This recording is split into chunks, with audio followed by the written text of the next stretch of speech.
I'm going to bind off the end of my braid using Nymo thread, but you can use whatever beading thread you have handy. I want about 12 to 18 inches of thread, and I'm stretching it as it comes off the spool so it's less curly. I fold it unevenly so there's a long side and a short side. I'm gonna place the folded side over the beads, and I'm gonna hold this right past the beads on the braided nubbin. I'm gonna wrap the longer side of the thread around the braided nubbin and around the tail thread that's sitting on top. I'm making sure to not catch any of the beads. I'm pulling pretty firmly, but not so tightly that I'm in danger of snapping the thread. Notice how I'm using my fingers to catch the thread as it comes around. I want these wraps right next to each other.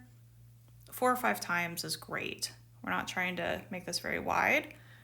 Now that I've gone around as many times as I'm going to, I need to take this working thread through the loop, but as I am positioned, that's going to be too awkward for me. So I'm going to pinch those wraps and reposition my hands.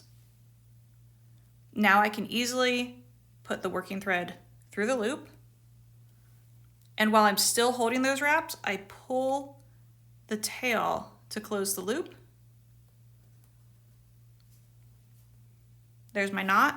I'm gonna pull in opposite directions to tighten that up. And then just a quick right over left, left over right to finish that up.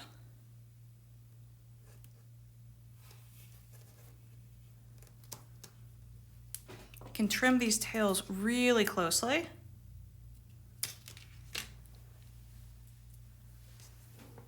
And then I'll just repeat that same thing for the other side of my necklace.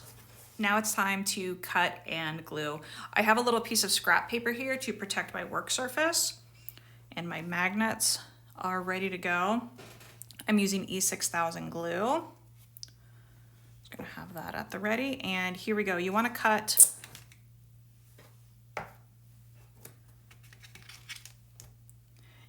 as close to this binding as you can without cutting it off.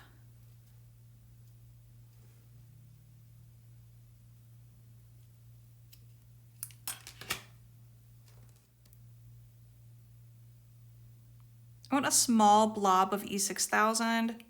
The blob needs to be smaller than the opening of your magnet. So that's probably about 5 or 6 millimeters. I'm gonna use a toothpick to swirl this around the inside of my end cap.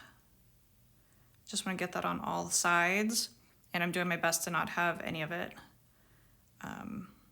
escape the end cap.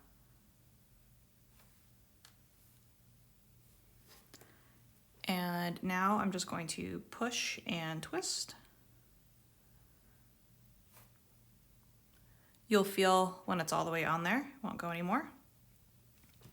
Repeat that for the other side, keeping the magnets far apart from each other so they don't jump. Now this is ready to dry. It needs to rest 24 hours before you wear it. I like to put this someplace where no one is going to mess with it, and then I'll take some blue tape and tape it down with the magnets far apart like this so that they can't snap closed. And then I just write on the blue tape the date and time when it's going to be ready to wear.